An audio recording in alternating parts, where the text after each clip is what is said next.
Hey yogis, welcome back, fam. I felt the need to jump on a quick live because I wanted to read this article to you. I guess you could say I'm in the mood for reading. I'm in the mood for reading and sharing because this particular topic, autism, is close to my heart. There's someone in my life that's close to me that is on the spectrum. And also because as a health professional, I am very interested in the link between the gut and the brain. Some of you who are probably even better versed at, Eastern wise traditions probably already know that many cultures in the East actually consider the gut to be the first brain. So I'm really interested about this.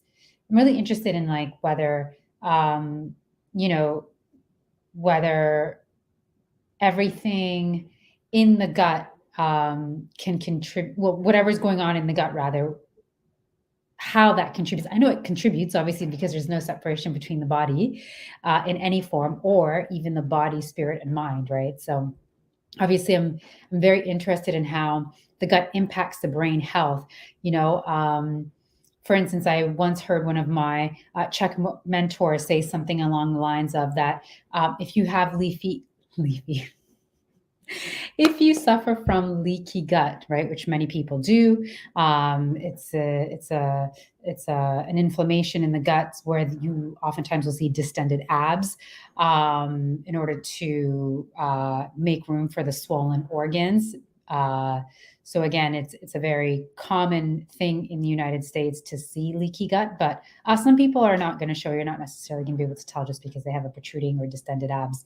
But generally speaking, like for instance, with leaky gut, I once heard very recently, actually, one of my Czech mentors cite the following. Those people who are challenged with leaky gut oftentimes also don't know boundaries in their personal relationships because we mirror each other, right? On the various different planes. Like if you consider that on my physical plane, should I be somebody who has a leaky gut, meaning that, the barrier has been compromised and there are proteins and what have you getting into, into that space that is obviously not meant to house foods.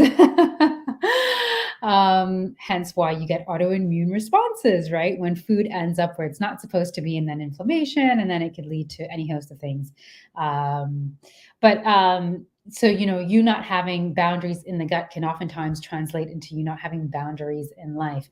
So when I hear things like this, not only do they resonate true for me, I don't know how you feel when you hear something like that, but for me, it rings very true. That makes sense that if I'm struggling keeping boundaries on the inside, I would also be struggling to keep and uphold boundaries on the outside. After all, from above, so below, right? So I just think that it's really interesting how we're then able to, with this concept or with this theory, we'll call it, with this hypothesis, we're able to then move forward in different ways when it comes to tackling people's mental health and or their relationship woes, etc., because it means that nature hasn't failed us. We don't just get to pass the buck and say, oh, it's out of my hands. Nature messed up. God. No. It means that, sure, some people are going to be more predisposed to certain things than others, but if leaky gut or whatever is going on in your gut, syndrome X, or just intestinal issues, inhibition of elimination and waste removal, regardless of what's going on and how that's impacting your emotions, your intellect, your mood, your diet and nutrition and sleep, all these things, because again, everything impacts everything. You actually still are very much a player in this thing called your own life. So think about that. We have an opportunity, potentially, from what we're seeing, which I think is very exciting, to repair things that are happening to us on an emotional and a mental plane, on the emotional and mental plane, by going in and tackling the gut and just focusing on that. So much can self-regulate. Hormones, menstruation cycle, sleep-wake cycles, right? Repair and rejuvenation cycles. All of that can be recalibrated, retuned, re-engaged, all by focusing on the gut, restoring the boundaries that need to be restored, right? And eliminating inflammation, or at least reducing it immensely. Ensure that the oscillating pumps, meaning the gut as well as your brain and your circulation, are all in sync so that everything can work optimally, to give you your best quality life. We get a say in that, just kind of like how we get a say in our thoughts, right? And what we bring in. We do have a say. It might take a lot more effort, but we have a say. Am I going to let this thought come in unfiltered? Am I going to amend it, or am I going to delete it? What is it exactly that I'm going to do with this thought? Well, the same thing can be said with food and nutrition, right? This is what I'm ingesting. I have control over this. So what is the outcome that I'm seeking when I'm consuming this particular food? Is it leading me to health goals that I may have, i.e. lose weight, which I know is a big one for many people, but it could be other things. It could be, what can I choose in order to have more energy, in order to wake up in the morning more rested, in order to not get the jitters, or to feel my energy level roller coaster up and down. You know what I mean? So we have a say. Anyway, I was trying to say anyways and anyways, and I was trying to combine two words, and as you saw, it was a mess. Back to the reason for this live, yeah? I found this great article which talks about specifically autism, right? And how, this doesn't appear to be something, there's no real evidence showing that this is something from genetics, which, again, should be looked at as something that's empowering, because it means that even though you might be predisposed to something, you just merely have the gun. You don't need to load it. You load it with your thoughts, your breath and the quality of that breath, your rest and repair cycles, your nutrition and your hydration, and the amount of movement. That's the magic right there, right? You get to choose how you load your gun. Do you put in great nutrition, hydration, thoughts, etc., adequate rest, or do you put in, I'm gonna live like today's my last day? And that might work for you for a while, but things catch up to us. All right. I've gone on a long tangent, time to get to this article, yeah? So this, to cite the source, I know some of you are going to have your thoughts about this. Oh, this is not the front page. It is the Epoch Times, guys. The Epoch Times, this was their Wednesday, the 23rd of August edition. And I just want to read you the short article, and then we're going to come off this live, and Bob's your uncle. So the title is the Goliath in Autism Research About to Fall? And it's by Amy Denny. New study cements findings that autism has environmental rather than genetic causes. Ba, ba, ba. Autism is increasing at rapid rates, and researchers may be looking in the wrong places as to the answer why.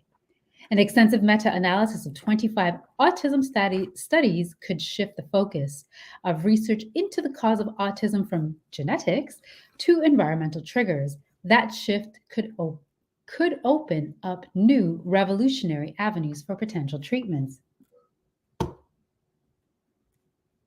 Didn't I just go on a long tangent about this? Treatments and how we can treat ourselves once we overstand the impact of our gut on our whole entire life and on all the different planes, energetically, spiritually, emotionally, mentally, not just physically. Okay. The research ties the disorder to changes in the gut microbiome, a community of microbiomes that live in the colon and are responsible for creating metabolites and other compounds crucial to our health and wellness. Many influences outside of the human body are killing these beneficial microbes, which aren't genetically part of us but live in symbiosis with humans. The new study published June 26th in Nature Neuroscience has linked autism spectrum disorders, also known as ASD, to a distinct microbial signature that's dysbiotic or unnaturally out of balance. Keyword unnaturally. As in an ecosystem, too much of a certain problematic species can destroy the overall ecology or lead to problem consequences.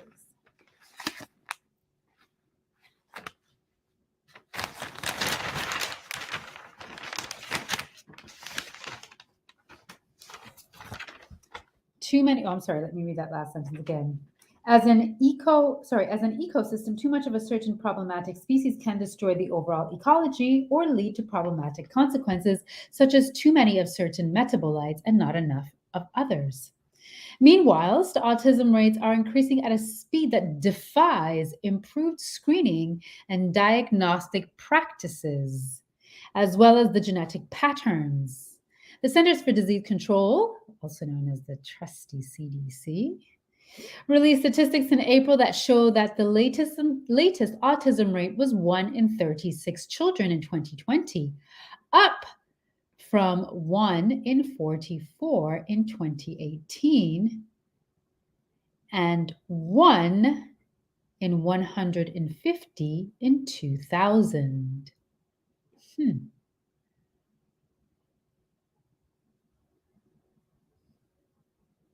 I don't know what to say. Taken together, the evidence suggests that it's time to direct resources to pinpointing exactly what it is in our environment that appears to turn on autism. Turn on autism development, according to doctors who are treating patients with autism. Genetic diseases aren't responsible for epidemics, Dr. Arthur Kringsman, a specialist who treats children with ASD around the world, told the Epoch Times. There's something in the environment that's triggering a gene that otherwise would be silent. There is no gene responsible for an epidemic. Our genes are wound up tightly in DNA spirals, many of them never being used, similar to blueprints that never make their way to the manufacturer. But cues in our environment can trigger epigenetic processes that trigger some genes to get turned on, whilst others get turned off, dramatically changing our likelihood of developing certain diseases or attributes. The new research suggests that autism is linked to the epigenetic triggers, which are influenced by the microbiome and modifiable over the course of our lifetime. See, you choose how you load the gun. Researchers will undoubtedly keep trying to tease some of the genetic links to the neurological disorder, which is largely diagnosed in childhood. Autism has been connected to more than 100 genes so far, but the puzzle has gotten more complex with environmental associations that seem to keep growing, and the heterogeneity of ASD makes it impossible to accuse one single factor as the cause. The epigenetic nature of autism. Many doctors believe that autism arises when toxic environmental pressures are applied and trigger epigenetic changes, said Dr. Mark Cannon, a professor at Northwestern University, told the Epoch Times. The toxicities can be biological and chemical, but also emotional and social, and they can interfere with physiology. Examples include air pollutants, artificial food ingredients, glyphosate. That's the stuff they spray on the food, the conventional food, the pesticides. That's your glyphosate. Medications, viruses, even stress, which cause a biochemical cascade of changes in the body, all exert influence by changing the microbiome. This community of trillions of bacteria, viruses, and fungi is responsible for breaking down food into metabolites, especially short chain fatty acids, also known as SCFAs, that communicate vital information to the whole body to perform digestive, neurological, and other functions. The main roles of these gut bugs are metabolism, nutrient absorption, and immune function. Microbiomes are constantly in flux, and it's becoming impossible to define exactly what a healthy microbiome looks like because our industrial world has already altered our microbiome in several ways. We're only learning how to study them in detail now. That said, patterns are emerging and studies are offering powerful clues about how diseases are linked to certain microbiome patterns. Dr. Cannon pointed to an autism study published in 2012 in the Microbial Ecology in Health and Disease that showed the epigenetic nature of autism. Rats were given SCFAs from a subject with autism. The rats displayed abnormal motor movements, repetitive behavior, cognitive deficits, impaired social interactions, and other traits common in autism. The brain tissue of treated rats also showed neurochemical changes such as innate neuroinflammation, increased oxidative stress, and glutathione depletion consistent in patients with ASD. Mm. Conceptually, it is the author's opinion that the pathophysiology of ASDs may be more completely understood as being similar to conditions such as ethanol intoxication or diabetes and the resultant complex interactions between diet, genetics, metabolism, host microbiome, and behavior that are well known to exist in these treatable disorders throughout the life cycle. Dr. Derek F. McFab, the study's author, wrote. He suggested that SCFAs are the trigger of ASD or ASD behavior. SCFAs are derived from the fermentation of non-digestible polysaccharides, such as resistant starches and dietary fibers. Among their physiology functions, SCFAs are important to intestinal epithelial cell growth, which protects the gut barrier, and to inflammation regulation. Yes, you can turn autism on, Dr. Cannon said. I can't tell you how many times I've sat at a conference and heard, I've always thought that was genetic, when in fact, the data has never supported that. Disempowerment of genetics. That's a pretty loaded subtitle. Discussing too much on genetics as the cause of disease can be a detriment to important avenues of research and treatment, and we can discourage families with autistic children. Wholeheartedly embracing genetics leaves them powerless, Dr. Armin Nikosian told the Epoch Times. In that case, for people with autism and their families, the only option is to manage the symptoms with pharmaceuticals, he said. Now, Dr. Nikosogyan shifted his entire medical practice in 2010 after one of his sons was diagnosed with autism. That's the message I got. That's the message a lot of parents get, he said. They're entrenched in this idea that there is a genetic cause involved in this. Dr. Negosian's goal is to help parents who want to address the root causes of disorder with a more holistic model of care that doesn't rely on drug management of symptoms. He said the development of other treatments has stagnated because of the broad denial that environmental factors are involved. Don't you just love it when lobbied laws actually inhibit the progress of science so that we keep referring to old, outdated propaganda instead of making actual headway? There's absolutely, positively, no question there's a massive input from the environmental exposures, Dr. Negosian said. Some exposures that he explores conclude the risk was too low. Wait a minute, what is this saying? Some exposures that he explores. Where does it continue? Oh no, guys.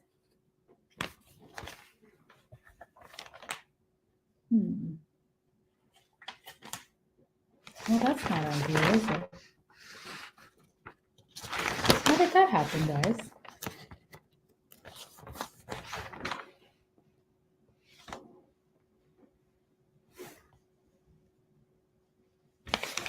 Well, do I have to end it there? Might have to.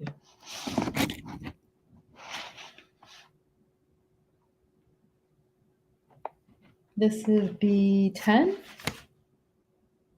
Oh, I'm sorry, where's B11?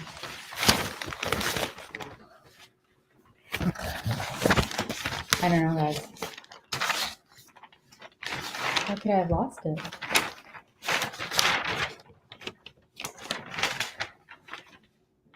Oh, okay, here we are. Haha, sorry. And thank you for bearing with me. Whew. Okay, so finishing off that last sentence once more.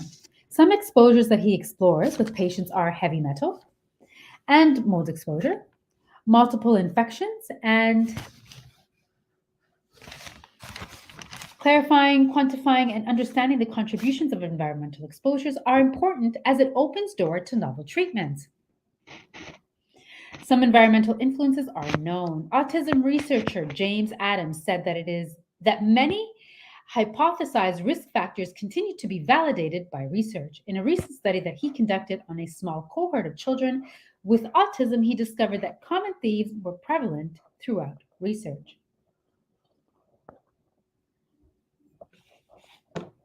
It turns out mothers of kids with autism consumed less fiber than moms of typical kids. That's important because fiber is a very important food for some gut bacteria. He said, you inherit most of your microbiome from your mother. A 2021 study in Frontiers and Immunology found that there's a quick uptick of SCFA production in pregnant women associated with fetal immune system development. The study connected breastfed babies with more diverse and robust microbiome development. Mr. Adams said that his research and other studies have shown formula fed babies and those with increased use of oral antibiotics are more likely to be diagnosed with autism. Early delivery is also a risk factor for autism. The Frontiers article noted that premature birth tends to impact microbiome development. Babies delivered vaginally also have more diverse microbes and lower rates of illness than those born via cesarean section.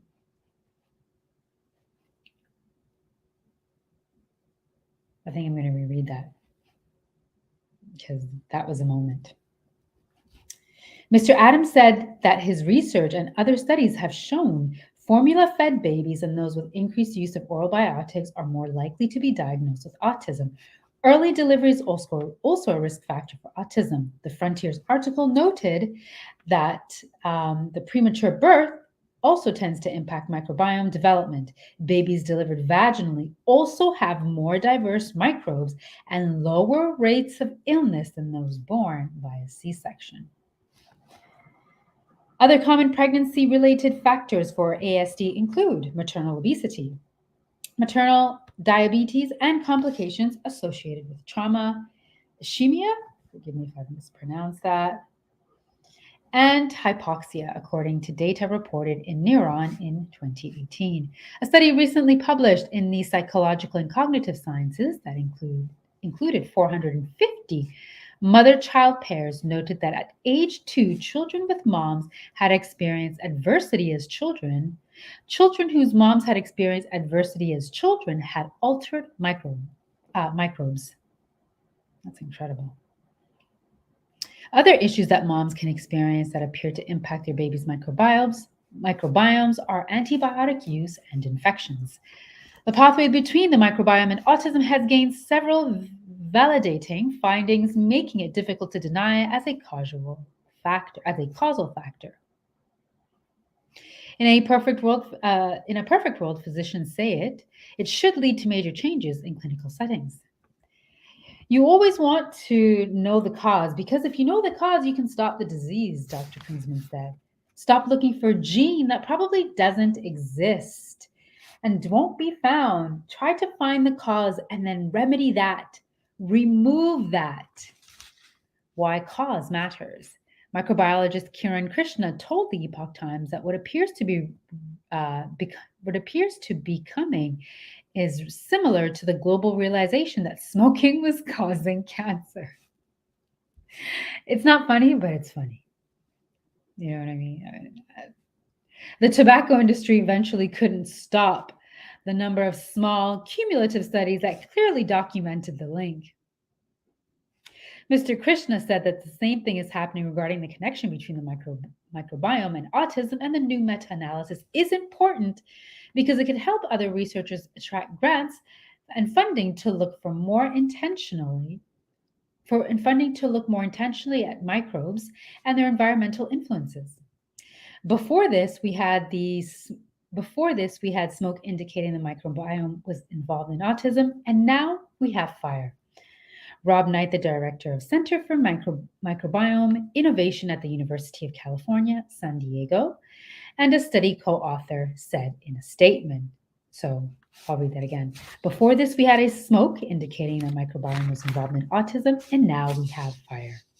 Robert Knight, the director of the Center for Microbiome Innovation at the University of California, San Diego, a study and co-author, said in a statement. There's still debate about whether the disease is driving dysbiosis or the other way around. A 2021 study published in Cell concluded that dietary preferences or restrictive eating that's common amongst children with autism is what causes changes in the microbiome.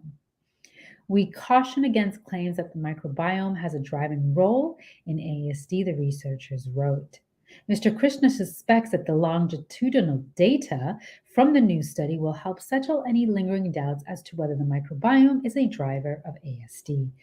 We're getting there because there are so many researchers globally that are interested in microbiome, he said. We're hitting that wave. There are some where around 10,000 published papers per year on microbiome. That's a tsunami. And this paper really puts a stamp on that, and it's where we need to look. Genetics, keeping genetics in perspective. Jamie Morton, a corresponding author of the Nature Study, told the Epoch Times that whilst there's great data on how the environment shapes the microbiome, genetics will always be valuable because they determine how we were influenced by toxic exposures. He said that the study illustrates a cultural shift driving the marriage of researchers who tend to camp out in their own disciplines and are now uniting for a greater good for funding the cause of autism. That was one of the key points in our paper, Mr. Morton said. We wanted to highlight that when we are thinking about autism in these complex systems, you need everyone sitting in the same room. You need not just one data set. You need all of them. You need genetics. You need microbiome. You need diet, you need metabolites, behavioral data, everything you can get your hands on. And that concludes. So what did you think? Is autism man-made? Is it due to toxic exposures or traumatic events? What could it be? Doesn't appear to be genetic, though. You tell me. Signing off. And remember, you always have a say. Change your gut, change your whole health. Until next time, bye.